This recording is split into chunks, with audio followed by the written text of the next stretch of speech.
especially the diaspora people that are connected right now.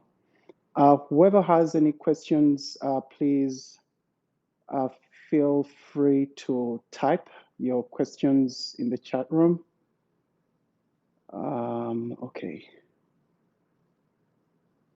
I think I lost. Give me a minute. Yes, Sarah, I've enabled you as the co-host. All right.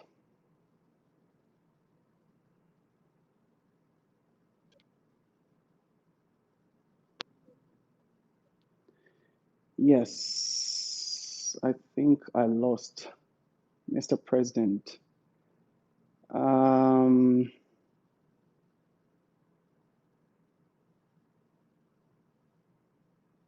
Okay. Yes, greetings once again, and welcome to our space today. Okay, there we go.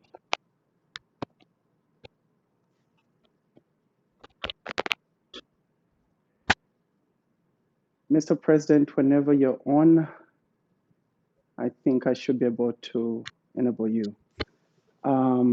Yes, greetings once again. Welcome to today's space. My name is Marvin. I'll be the host. And I have people that are co-hosting with me. We have a diaspora leader. We have our secretary who will be taking on notes. Happy International Women's Day to everyone. We shall be having our president strictly for about 30 minutes. Tutule tuwayemu. And let's discuss as the diaspora with the president. So welcome to today's session.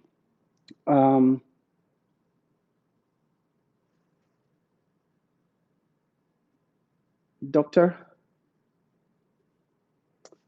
I think, Mr. President, I'm trying to look up. I saw you before, but then I think I lost you somewhere. Yes. Okay. Yes, I can see Comrade, our chapter liaison, Comrade Sasi Marvin. If you could also request a microphone, that would be okay. Comrade Sasi, I saw you somewhere. If you can also request for a microphone, that will be good. Welcome, everyone. Welcome. All right, I'll do that. Yeah, I'll keep sharing. I'll keep sending requests to those that will be our key speaker. Yes, Madame Jolie from Western Uganda. You're welcome.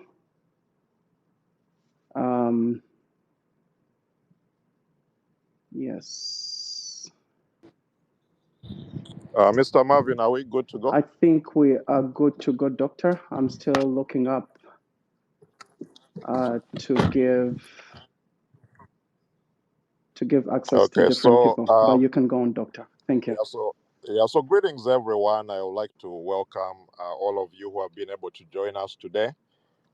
Thank you for all the work you are doing in your respective capacities. On behalf of the NUP Diaspora Leadership, I welcome all of you to this diaspora engagement session with our president. I want to first of all take an opportunity to honor all the women in the struggle, because today is International Women's Day. We know we have many, many powerful women at all levels in our struggle who are doing very important work for the liberation of our country. We have women who have paid tremendous sacrifices at all levels regarding the brutality of the Museveni regime. We have many who are traumatized. We have many who are still in detention. We have some who have been in jail for over 4 years and counting. So we do recognize the sacrifices, women who are the pillar of our society, who are the pillar of our families, for all the tremendous sacrifices and work you're doing for the struggle. We encourage more women to be involved in all activities that we do leadership position, and we are grateful for the party that has opened the door for many leaders and being able to give them an opportunity to impact the struggle on the ground. On our end as a diaspora, we are doing what we can to make sure that we continue to level the playing field for our brothers and sisters in Uganda. I start by thanking all the diaspora chapters who were able to participate yesterday in the Diaspora Day of Protest. We had many advocacy activities across the diaspora. I thank all of you for the sacrifices you make, for the time you take to go out there and express your freedom of speech and expression, which is something which we often take for granted in the diaspora, but our brothers and sisters are denied on the ground in Uganda. So we are very grateful to all the chapters that were able to go and demonstrate, the chapters who were able to submit petitions, among other activities that happened, to express our disappointment, to express our outrage at what we continue to witness on the ground in Uganda.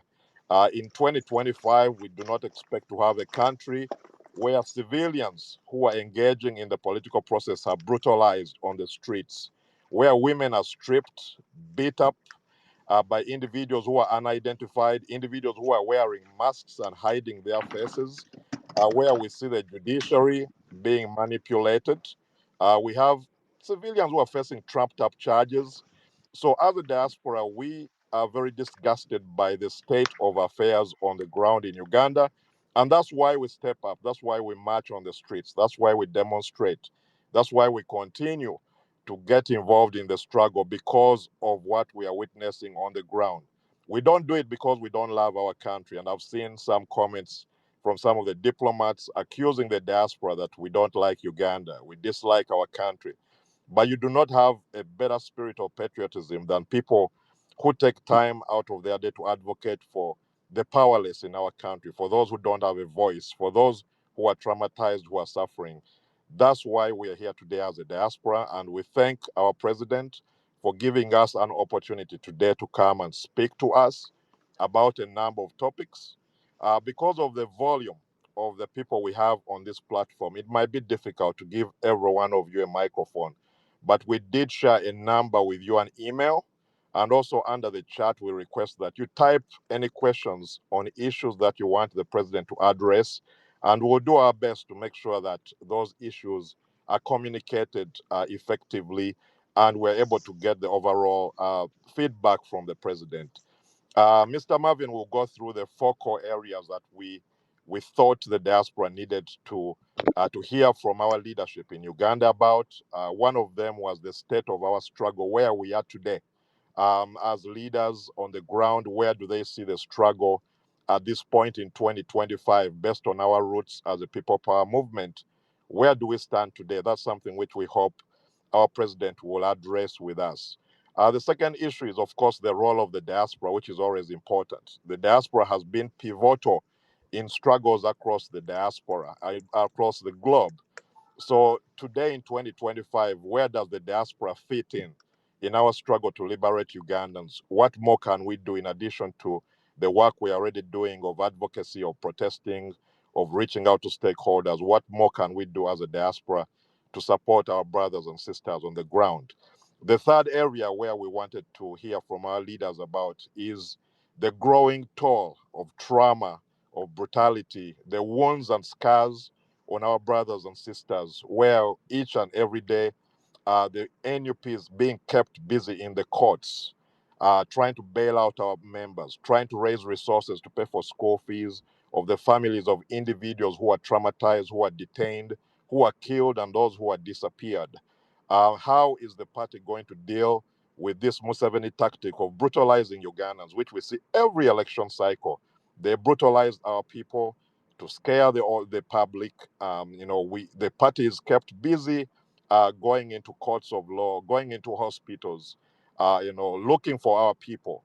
How are we going to deal with that going forward? And the last area which we thought the president and the leader can address, of course, is 2026 is around the corner, and how the party is going to approach the journey to 2026.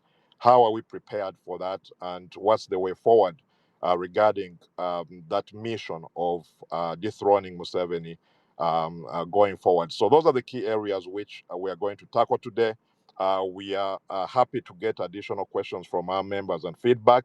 But overall, I'm not going to take a lot of time. I just wanted to thank all of you who are here today for taking time out of your day, for loving your country, because everyone who is here is here because you love your country. You need a better Uganda. You need a more democratic Uganda. You want to see change. I think that's why most of us are here today. And we hope by the end of this discussion today, we'll have added more to being inspired and, of course, have better strategies on how we move forward. Thank you, Mr. Marvin. Happy Women's Day again to all our women, and looking forward to engaging with wider diaspora on this great session today. Thank you so much, Diaspora Leader Dr. Daniel. Much appreciate. Again, once again, happy Women's Day to all the ladies in the struggle. You add a very, very great value to us. I'm going to have Council Sassi Marvin, our diaspora liaison at the Secretariat.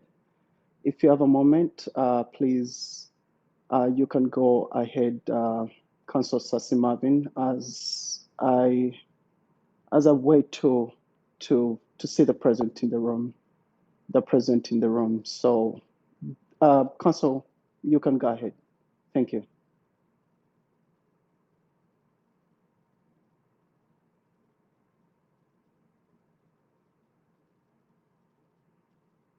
Council Sassi Marvin. Okay, yeah, President is here. All right.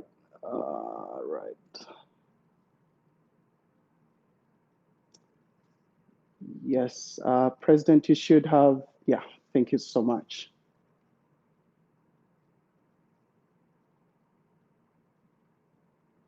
Yeah.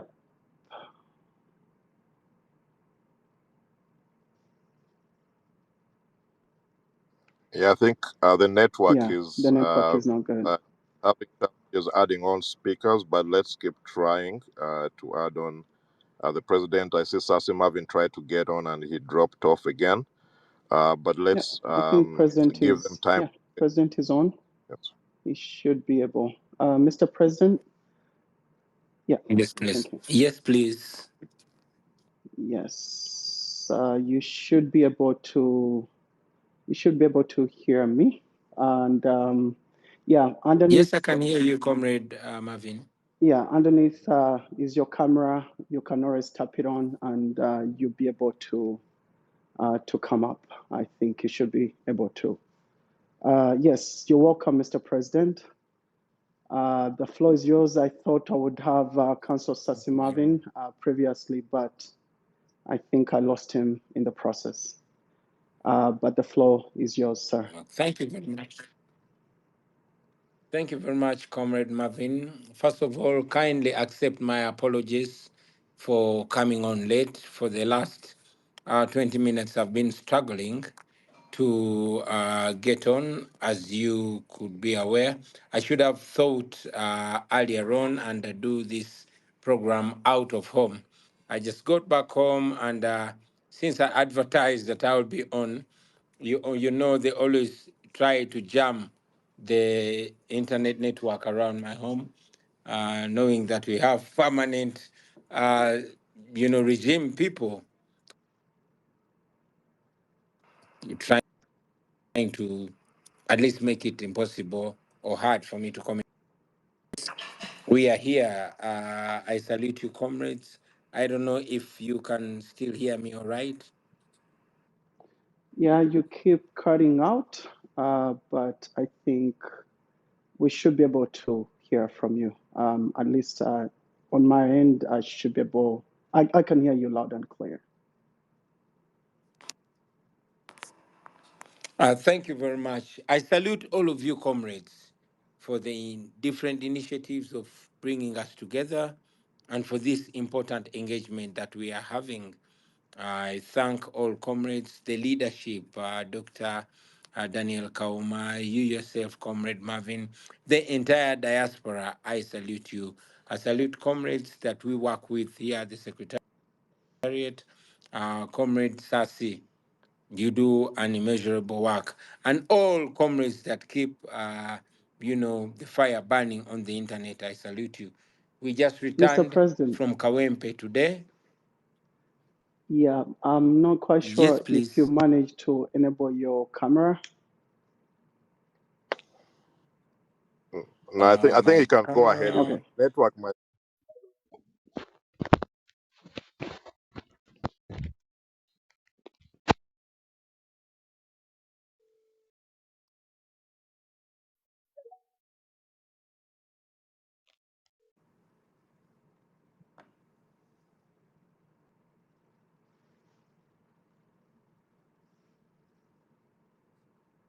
Yeah, looks like it's having challenges.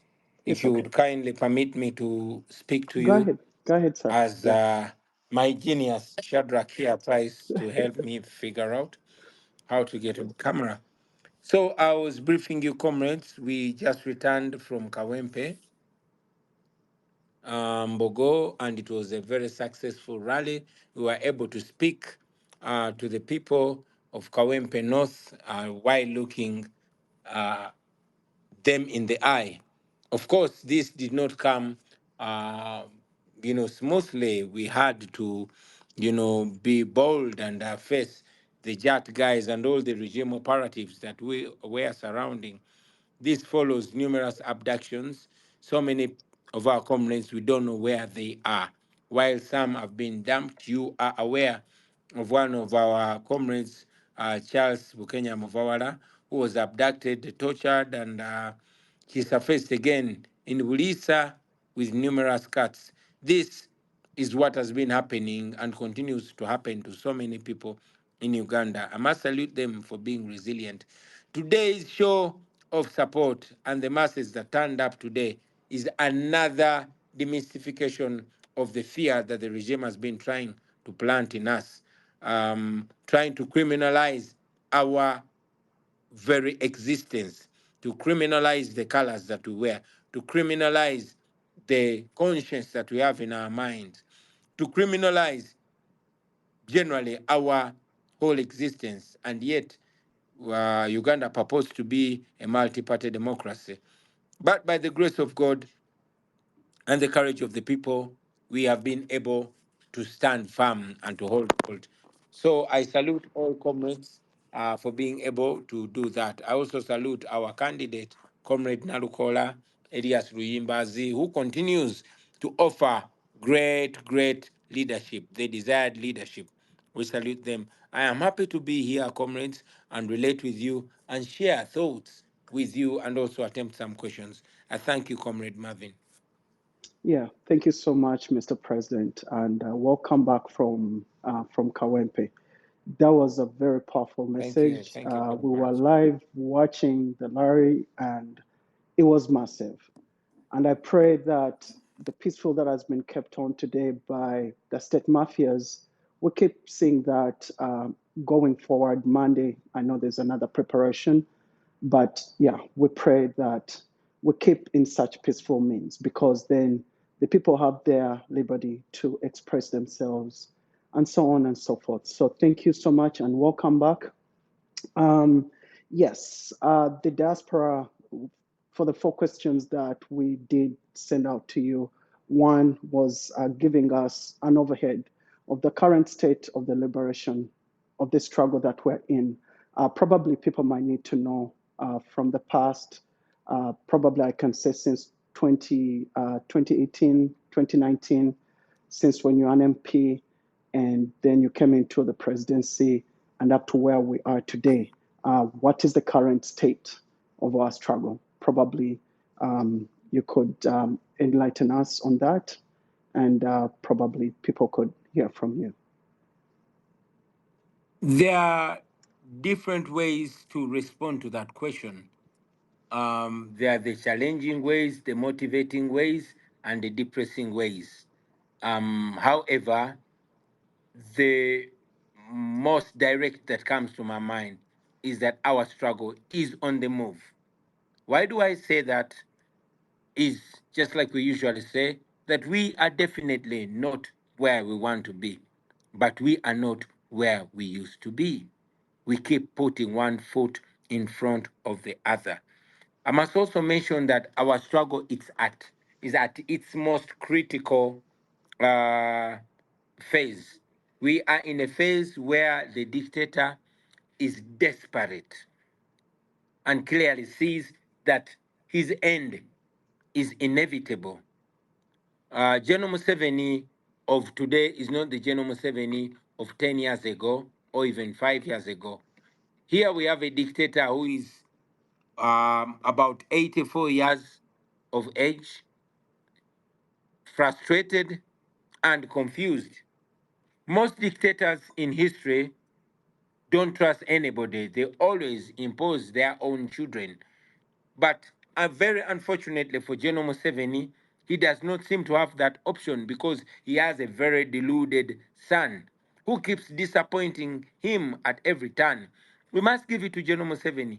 He has been a smart dictator. No wonder he's the benevolent dictator that he is. He was smart enough to woodwink our parents way in the 80s. He has been smart enough to mislead the international community and give a false image, a rose picture of Uganda, to the extent that the international community believed him and disbelieved and joined him in the castigation of all of those that were fighting against him. But his time is going out, and he sees a son who he thought is going to hand down Uganda like an inheritance, tearing down every little, piece of it that is given to him. So the dictator is both hungry and angry. He's disappointed and is like a venomous snake right now. Of course, like we always say, it's always darker when morning light is about to break. So dictators are always more ferocious towards their fall. That is where General Museveni is. No wonder he's no longer ashamed. He does not care about his reputation. He does not care about anything. All he cares about is to be able to survive another day. And that means he's going to be at his most color stage. He's going to be more dangerous than he has ever been. But most importantly, he's more vulnerable than he has ever been. This is the most dangerous phase of our struggle, but it's the most hopeful of our struggle. So I would say our struggle is on the move and we are nearing liberation. But again, this is where we need the most work, the most push, the most commitment, and the most sacrifice. Yeah, thank you so much, Mr. President. So, I thank you. looking at we have the other opposition parties, and these different opposition parties, we are people power movement. Some of them don't believe in us. Some of them, yet we are all fighting for a one common goal. What have we done, or what do you have to say with those that have failed to come and join the fight that we're all in? Maybe something that you'd love to throw lights on.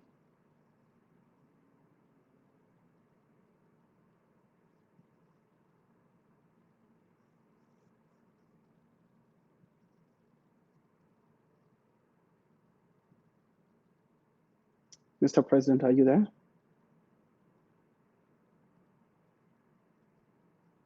Yeah, comrades, the network may not be the best, but Doctor, you can hear me? Yes, Okay, I hear okay. you. I just wanted to make sure it's not me who has lost the connection. Yeah. Comrades, keep sharing our space and keep following each other, because then this is the only way we get to connect with one another. Yeah, his network is not the best. I can see that text. Yeah, but we'll keep having him in and out a little bit, but eventually I think we should be able to have him. Yeah, keep sharing, and you can always type in your questions in the chat room, and I'm gonna request Comrade Be Nice, Sarah, if you can also look into those different questions that we do have. Mr. President, whenever you're back on, please let me know. I think we lost you a little bit. Thank you, Comrade. I didn't get the question. Do you want me to read out the questions that I have down, or do you want me to wait? I think eventually we'll read them out once the Okay. president is done, Yeah. so that he can be able to throw lights on it. Comrades, this space should not be a space to resolve matters within regions, we are here basically to look at solutions, to provide solutions to what we need for going forward 2026, and also, addressing the things that we think are going to push us forward. Yeah, that's why we are here to interact with the president, pretty much to hear from him, and also at the same time, getting a feedback from him. Mr. President, I don't know if you're on. Yeah, I think he dropped off, off. but we do have Sassy Marvin on for now, our Secretary of Diaspora Affairs for the National Unity Platform. I think we can engage Sassy Marvin while we wait for the president, and also our Vice President Western Uganda. I don't know if she's on yet. She's here, Doctor. So I think we can do that, and while we wait for the president. Okay, thank you so much. Council Sassy Marvin, if you have a moment, please, you can go ahead. Oh, President is trying to connect again. Yeah, they must be playing around with his microphone. I mean, with his network at home. Yes, Councils. Oh, okay. Wonder if Mr. President, I think you're back, but you keep cutting out. Can you hear me? Yes, I can now hear you. Thank you very much. You will bear with me, comrades. My internet keeps cutting for obvious reasons, but whenever I am back, I will grab the opportunity to respond as much as possible until I'm cut off again. That's okay, Your Excellency. Yeah. Yeah. So my question was, before you broke off, I know we've tried different efforts to making sure that we bring on other opposition or political parties that are trying to, we have the same common goal, and this seemed to be a challenge.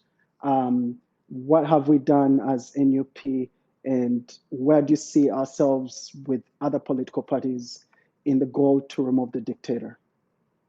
Thank you very much. First of all, Comrade Marvin and all our friends that are here, I want us to disabuse ourselves of the word political party. We must not reduce the freedom of Ugandans to political party or politician. It's important for all Ugandans, those that are politically active and those that come off as apolitical, to understand that this is a struggle to liberate a nation. If we reduce it to political party, then we are reducing it to some people. There are those that don't belong to political parties. So many people actually don't find comfort in any grouping, but the truth remains the truth that they are oppressed. And why am I saying that? Many political parties here in Uganda, with all due respect, are just groupings of politicians to satisfy themselves. So you cannot say that the politics of Uganda or the freedom of Ugandans is going to be only ushered in by political parties. Of course, political parties, those that are on the side of Ugandans, those that are fighting against this oppression, have a role to play. But you must also understand that there are so many political parties that are formed or have been reduced to just eating clubs. So my conceived view is that it is not just a matter of political parties. It is Ugandans coming together. Those that are in political parties, those are in business working groups, and those in civil society. Ugandans from different walks of life. The majority of our people, those border people you see, they actually don't hold a party card of any political party. When you go to prison, majority of the political prisoners are not subscribers to any political party. They just subscribe to the truth. Many of our comrades with whom we have been pushing the people power movement, some of them actually don't believe in the idea of reducing their freedom to a political party. They are in the struggle for freedom. And many of them say it loudly that once the dictator is fallen, they can go and do their business in freedom. They can go and go about their lives in freedom. So what the people the people that need to come together are Ugandans, those in political parties and those that are not in political parties. So what do I mean in that case? What I mean is that we should mobilize Uganda,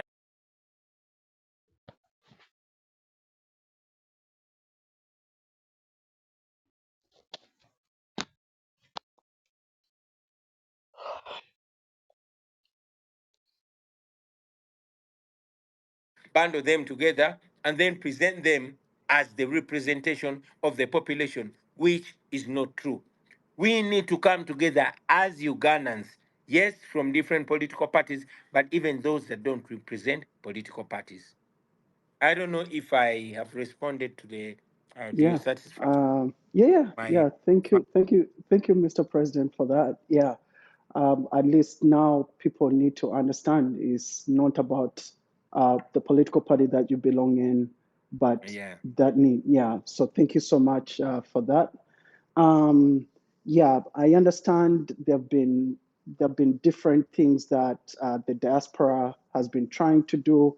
Um, what more do we see on how best to empower the diaspora, especially if we all subscribe to our secretariat?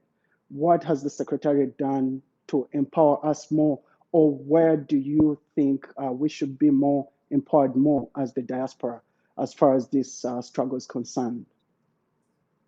Thank you very much for that question. Now, again, and it's interesting that I am a leader of a political party, but when I'm addressing the diaspora, I would rather address the diaspora in its entirety.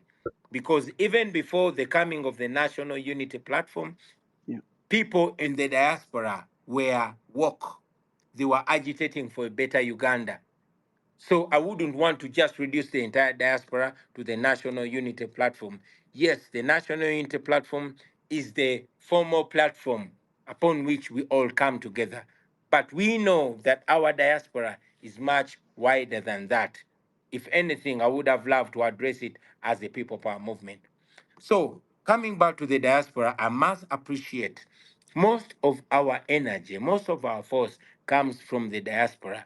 The information dissemination, the agitation. It is you people that have used the internet to the fullest with confidence to the extent that you've inspired us to speak truth to power. Most of the bloggers that empower people, those radicals, but even the mild ones, they push a message that speaks crude truth to power. So I must salute you. And besides that, as a national unity platform, we depend on you, comrades in the diaspora, a great deal. You have funded our campaigns. You have treated our sick in hospital. You have fed us on the rail, and you continue to connect and knock doors and agitate and lobby to ensure that policies change, to push for change in Uganda, and we salute you. But you can do more. Allow me to borrow the words of Comrade Daniel Kauma, our diaspora leader, who said the three things that the diaspora can do and are effective. That is organize, mobilize, and agitate. Let us organize the diaspora so that we can be able to speak as one voice. I see many times when we ourselves are clashing, especially in the diaspora. And I must salute Comrade Daniel Kauma for the leadership. He has taken a lot of heat, like many of us here. But again, that is the price of leadership. So I salute you very much. Let us organize ourselves so that number one, we speak with one voice and we also act with one voice.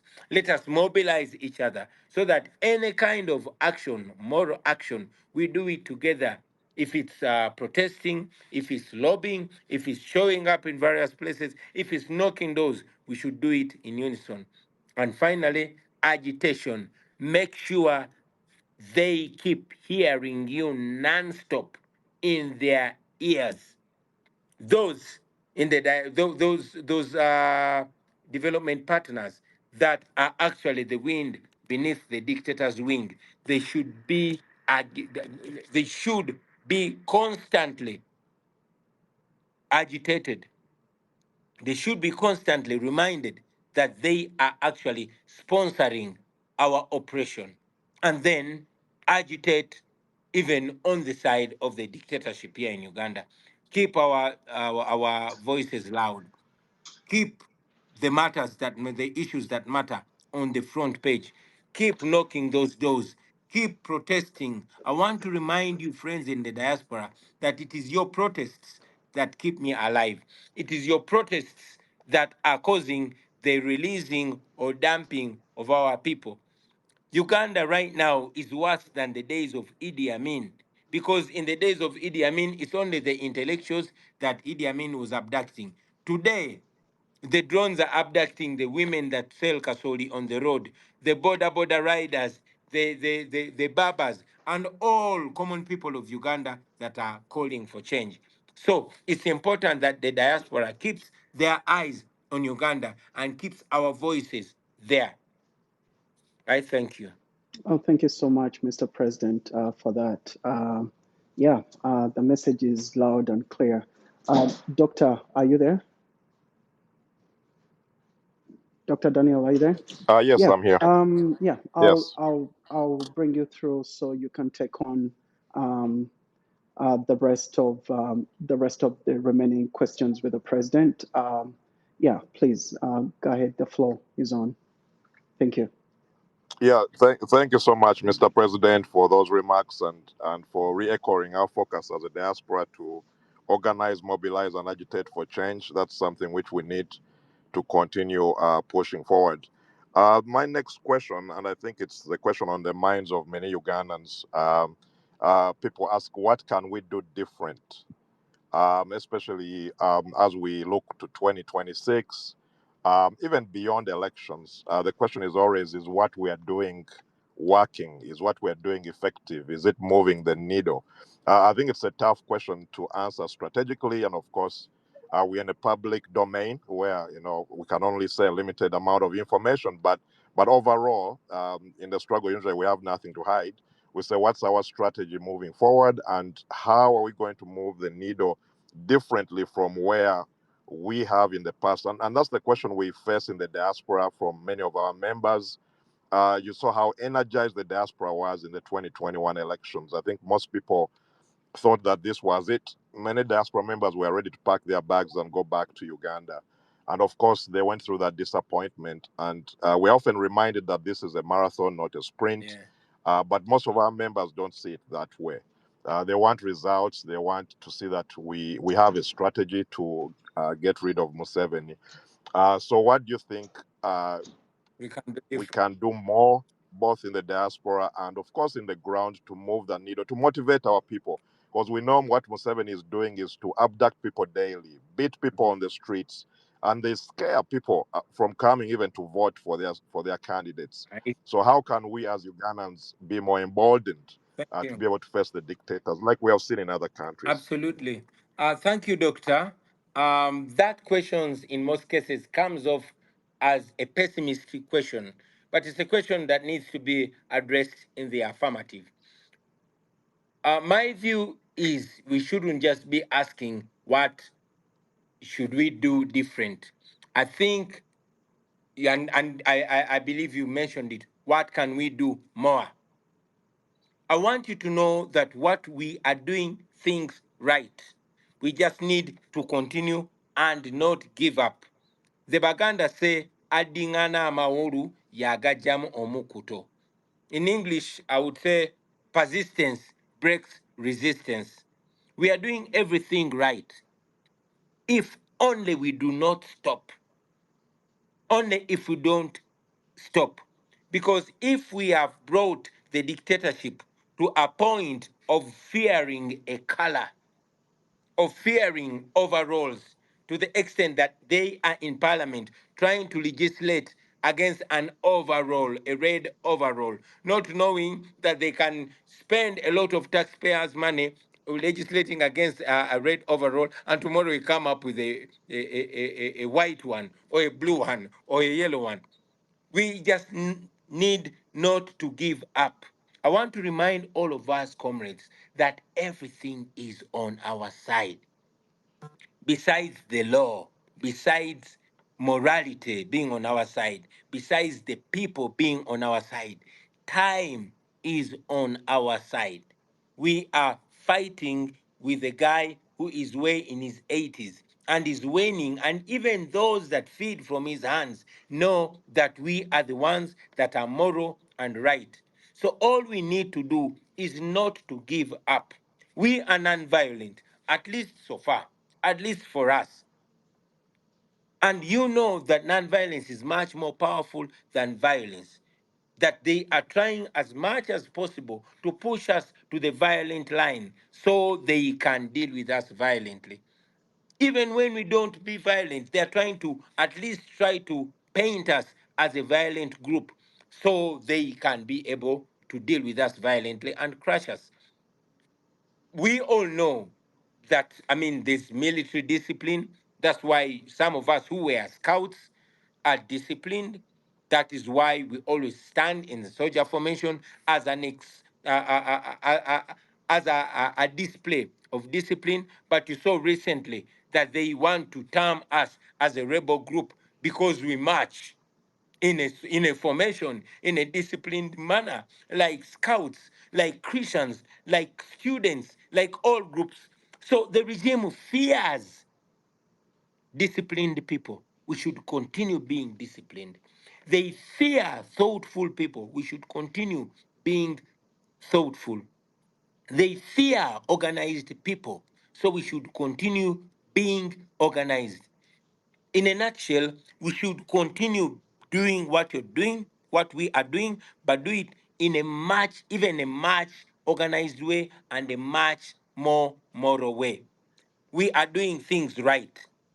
What we just need to do is continue doing them, continue the speed, multiply our efforts, and not give up. As I conclude that question, I must mention that there's some old gentleman that I met and gave me very, very important advice.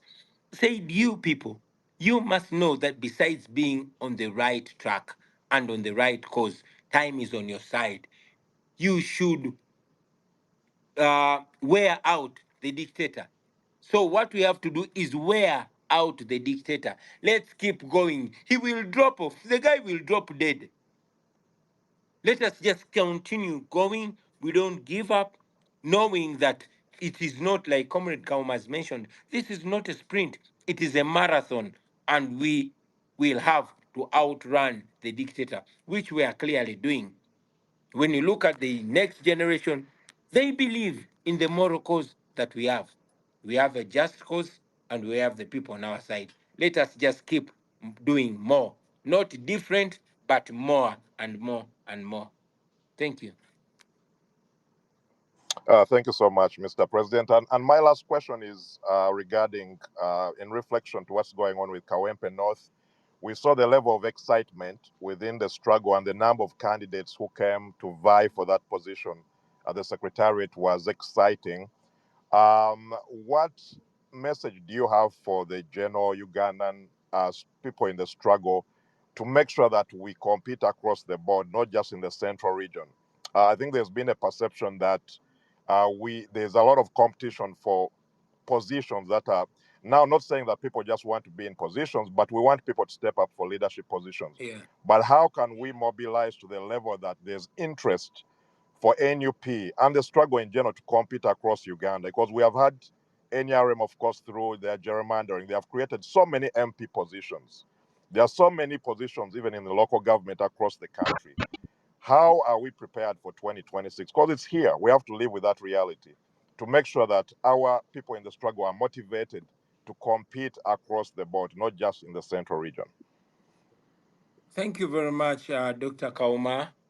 Again, allow me to use this opportunity to debunk the narrative that the NUP is only in the central or is only strong in the central, because NUP is not just NUP. NUP is change, and everywhere people want change. There's a reason why the regime abducts people and tortures people so much in Western Uganda, because they don't want to be demystified. But in reality, we are just as big in Western Uganda as we are in Eastern Uganda. Of course, in the central, being that because of the proximity and the language and the ability for the information to move fast, the central region and most urbanized places are all covered with NUP. We have been encouraging, and I'm very glad that there's been massive response from leaders from across the country to join and run on the National Unity Platform ticket. That we continue to do. Of course, we do that amidst challenges and hardships, knowing that um, in northern Uganda, the regime makes it close to impossible for us to go and meet those people there, because as soon as we go there, it is massive. You've seen us from Yumbe to Karamoja to Teso to Kasese, all across the country. What we need to continue doing is encouraging our people to be bold and stand with the National Unity Platform. There's also been an effort to send out an intimidating message to leaders, prospective leaders, that if you run on the NUP ticket, even if you win, you will not be announced winner. So many people come to us and they're our members, or they would like to run on the NUP ticket, but they are worried that if they run on an NUP ticket, then they will be very clearly targeted, and even when they win massively, they won't be declared. Just like it was in 2021.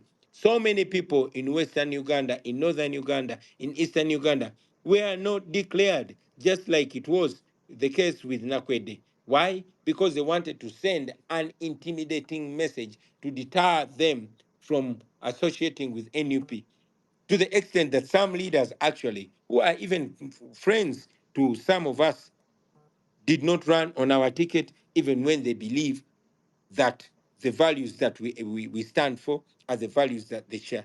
So we are fighting back against propaganda. We are fighting back against state-inspired violence, especially that intended to block us from reaching far and wide beyond the central region. Thank you so much, Mr. President. Because today is Women's Day, I'm going to give Sarah, our co-host, the chance to ask a question, and also if there are any other brief questions we can get from the chat to raise those questions, and then Mr. Marvin, I'll hand over to you. I don't know how much time we have with the president to see if we can get a few individuals to ask questions, and then we can wrap up the session. Sarah, over to you. Thank you so much, comrades, and thank you so much, Mr. President. We have quite a few questions. Some of them are repeat questions, but my personal question, which has always been discussed on this space. Sarah, can you hear me? Yes. Yeah, Hello. we Can you hear hear me? Yeah, we can hear you loud and clear. Okay. So one of the questions I think Sarah, she's unmuted, but I can't hear her. We can hear our doctor. Can I carry Yeah, on? go on, Sarah. Okay. Thank you. Yeah, my personal question has always been the protest vote. Having listened to so many different platforms and people's opinions, everyone seems to have a different idea of Exactly. what a Yeah. protest vote is. So my personal question to the president is, what is a protest vote? What should we, or what is expected of us? Because many people are confused about this. So that's question number one. Number two, we have from Juliet Sechtoleko. She's asking, what can we do about Yasin Machete? And many people are asking about Yasin Machete because we stood with Dr. Kiza Besige. We did the 48-hour Ultimatum. thing. Can you hear me? And Yeah. people are asking about Yasin Machete. The second question, I'll probably put down three.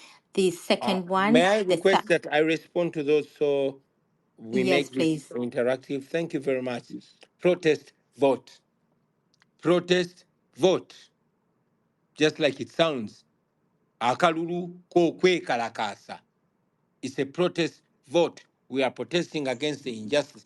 First of all, by going for that vote, it's a protest against the fear that the regime is trying to plant in the population. The regime since 2021 has been pushing a narrative deliberately on radio and TV, politicians discouraging people from getting involved in elections, saying, elections is fait accompli, elections is a done deal, so don't get involved in elections, to the extent that they went as far as announcing a person that came number 3. You remember the election in Omoro, but most importantly in Kayunga, where we won on every single polling station. And we have the declaration of result forms. However, the regime, Mr. Biabakama, in all his shamelessness, went ahead and announced Mwonge a regime candidate. This was intended to make people hate elections. And indeed, some people said, oh man, I will never go to elections again.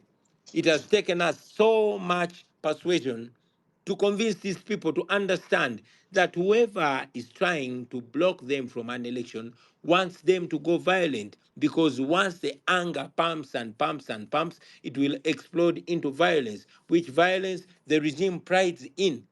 So, going to the polls, we are protesting against the fear that is deliberately being planted in us.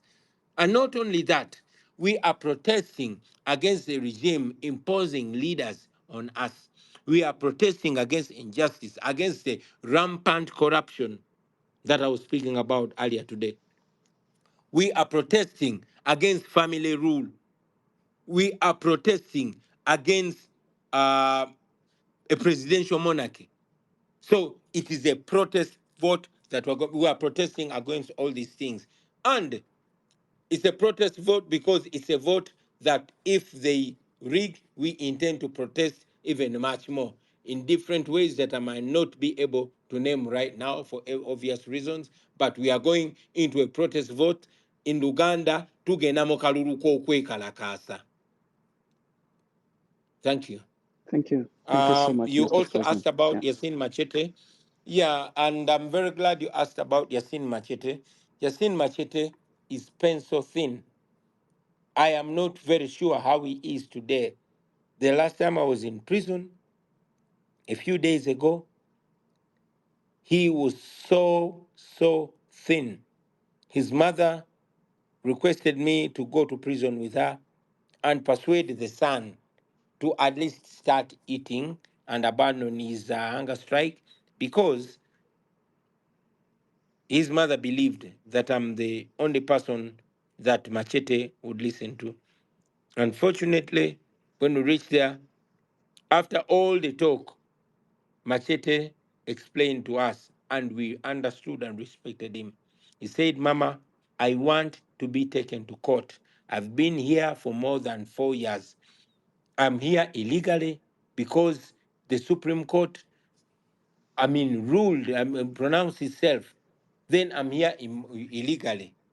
If I don't get justice, I will never get justice.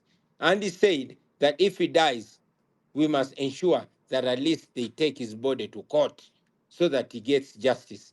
Now, that's very painful for me to say, to be saying right now. As an individual, and I mentioned it a while. Me and a few other friends, because Machete is a Muslim, we took time to fast in solidarity with him and keep praying. But that is not all. We ask you, comrades in the diaspora, to raise Machete's voice, to highlight his plight, like we have done with other people in the past. Machete's life matters too, and his life is on the line, and is in prison illegally. And pressure works. If we raised pressure and Dr. Kebi was brought to court, and now is being tried in a civilian court, we believe we can do it for Machete. And my call is that in whichever language, in whichever style, let us agitate for Machete. Because if he dies, before we do that, we will never forgive ourselves. I thank you. I've got a couple of my other questions. Can I carry on? Please Um, go on.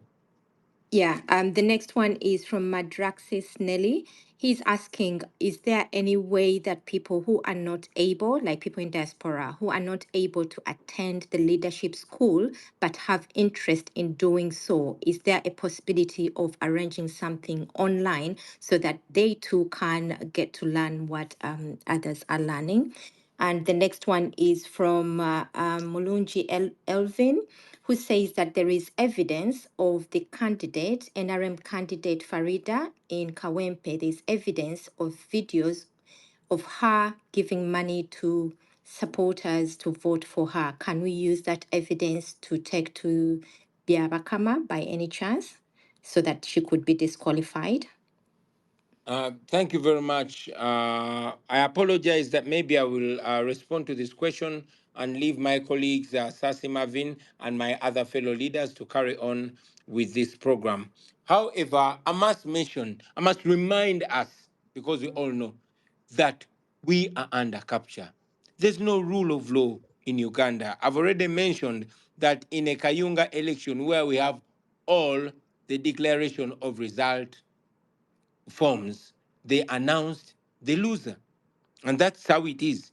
And in many cases, petitions have been brought, but because there's no rule of law, the regime always gets away with it. You have seen criminals beating people, killing people. You have seen people abducted, and the courts don't function. I mean, you have judges like Singiza who sent Kakwenza to prison instead of sending him to the ICU. You've seen judges sending people like Dr. Besige to court. This is a whole rotten judicial system. We have people that are illegally in prison. We have Machete who is on the verge of death in prison illegally. That means that there's no rule of law. So coming to the NRM candidate, yes, we've all seen her giving out money. But you've seen much more than that. You've seen goons protected by police with the national guns in police and military uniform, beating our candidate in open air. The most they said is, oh, it is wrong, but maybe because looks like the NUP candidate paid the police to beat him. Apparently, that's what they say. So Uganda is a joke until we turn it into a serious country. We yeah, are going into this election, but we want to win overwhelmingly with a knockout. Because if we don't win with a knockout, they can do anything. This is the reason why we say this is a protest vote in the real sense of it, because there is clearly no fairness. I thank you.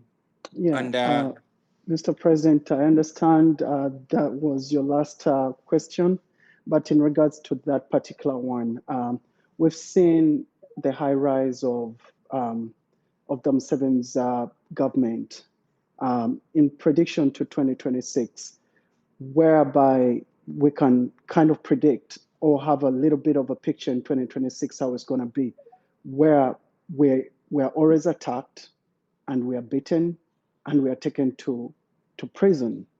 And then at the same time, we are charged for no reason. Looking at the 21 people other 25 people that were held at the Kawempe today.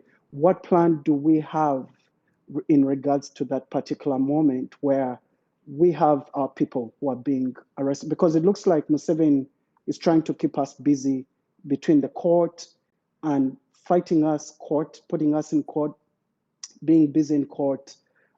What solution or what's the best way we are looking into 2026 if this is a continued kind of thing? First, you'll pardon me, I will not tell you the exact plan Right. because we don't want to be preempted by the regime.